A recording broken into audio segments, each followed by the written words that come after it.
కొట్టేస్తామని, అంటే ఇది రాజకీయ పరంగా మాట్లాడుతూ ఉన్నారు. ఎట్టి పరిస్థితుల్లో కూడా రామచంద్ర గారు మాట్లాడింది తిన్నారు, రఘునందన్ గారు మాట్లాడింది తిన్నారు. సుప్రీంకోర్టు డిసిషన్స్ నా దగ్గర 10 పైన ఉన్నాయి. ఈవెన్ 9వ షెడ్యూల్లో పెట్టినా సరే ఇవి చెల్లవు.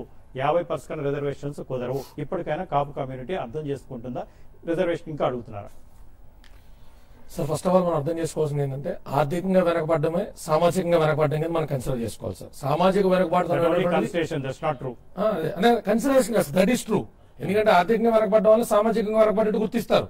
ఒకప్పుడు సామాజికంగా వెనకబడ్డట్టు మనం చెప్పుకున్నటువంటి బీసీ కమ్యూనిటీలో, ఎస్సీ కమ్యూనిటీలో ఆర్థిక వెసులుబాటుతనం లేకపోవడం వల్ల వాళ్ళకి కన్సిడరేషన్ ఇచ్చినాం. సో ఆర్థిక వెసులుబాటుతనానికి లేకపోవడం గల కారణాలు మనం చూసుకుంటే ప్రభుత్వం యొక్క పనితీరులో లోపమో లేదా రకరకాల పార్షియాలిటికల్ డెసిషన్స్ వల్ల కొన్ని కమ్యూనిటీస్ మీద చిన్న చూపు జరిగినటువంటి వారు వాస్తవం. 1,22 లక్షల పైచిలకు పొందినటువంటి జనాభాను 36% గణాంకాల ప్రకారం చూసుకున్నటువంటి జనాభాను ఆర్థికంగా చితికిపోయి ఏ రకమైనటువంటి అవకాశాలు లేని పరిస్థితుల్లో రిజర్వేషన్స్ కోసం గొంతెత్తడం జరిగింది. అయితే ఇందులో సుప్రీంకోర్టు కొట్టేసినటువంటి 9 డాక్యుమెంట్స్ మీ దగ్గర ఉంటే ఏప్రిల్ 2, 2013లో అదే సుప్రీంకోర్టు ముందు తమిళనాడు 69% రిజర్వేషన్స్ వాదనలు వినిపిస్తున్నప్పుడు మా రాష్ట్రంలో 87% పైచిలకు మంది బ్యాక్వర్డ్ క్లాస్ ఉన్నారు, అంతకంత అత్యధికమైనటువంటి శాతం ఉన్నదని ఏప్రిల్ 2, 2013లో మనం వాళ్ళకు వాదనను వినడం, దాన్ని సుప్రీంకోర్టు అంగీకరించడం జరిగింది.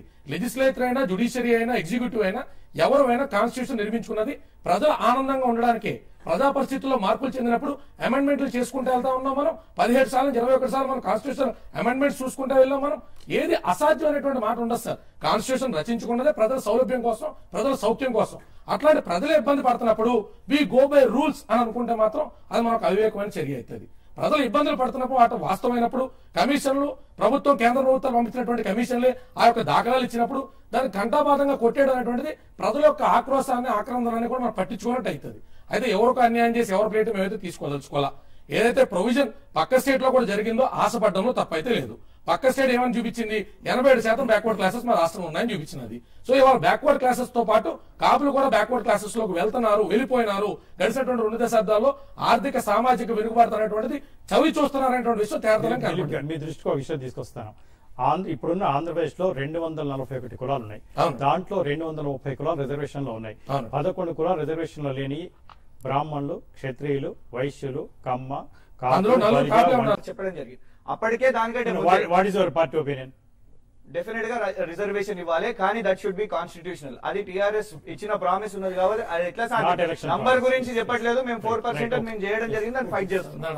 గవర్నమెంట్ రఘునందన్ గారు చెప్పినటువంటి అంశాన్ని మనం పరిశీలించుకుంటే మా పార్టీ అధినేత ఆలోచన కూడా అట్లాగే ఉంటుందండి. రిజర్వేషన్లు స్వచ్ఛందంగా క్రీమీ లేయర్లు ఉన్న వాళ్ళు వదిలేసుకుంటే మిగతా వాళ్ళకి వర్తింపజేస్తారనేటువంటిది చాలా మంచి పాయింట్. కాపులే కానీ ఏ సామాజిక వర్గమే కానీ ఒకవేళ 70% మంది వెనకబడి ఉన్నారనుకోండి, మిగతా 30% మందికి అవసరంలా. అది పెద్ద పెద్ద వాళ్ళు మంత్రులకి చేసిన వాళ్ళ పిల్లలకు కూడా ఫీజు రియంబర్స్మెంట్లు తీసుకోవడం మనం చూసినాం. 30 ఎకరాలు ఉన్న వాళ్ళు కూడా రైతు రుణ మాఫీలు చేసుకోవడం మనం చూసినాం. హూ ఈజ్ డిజర్వింగ్ అనేటువంటిది కనిపెట్టేటువంటి ప్రక్రియ దిశగా ఏ ప్రభుత్వమైనా అడుగులు వేయాలా. సెంట్రల్ గవర్నమెంట్ అయినా, స్టేట్ గవర్నమెంట్స్ అయినా ఆ ఫ్రేమింగ్ చేస్తే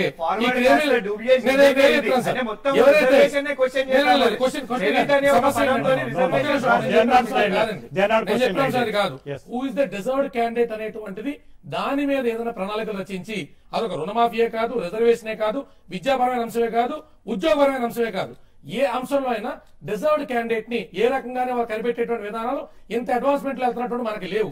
ఎందుకు? ఇవాళ ఆర్థికంగా 30,000 మాత్రమే సంవత్సరానికి ఆదాయం ఉందని చెప్పి ఎంఆర్ఓ సర్టిఫికేట్ తెచ్చుకున్నటువంటి వ్యక్తికి 22 ఎకరాలు 23 ఎకరాలు మనం ఆ రాజధానిలో ఉండడం.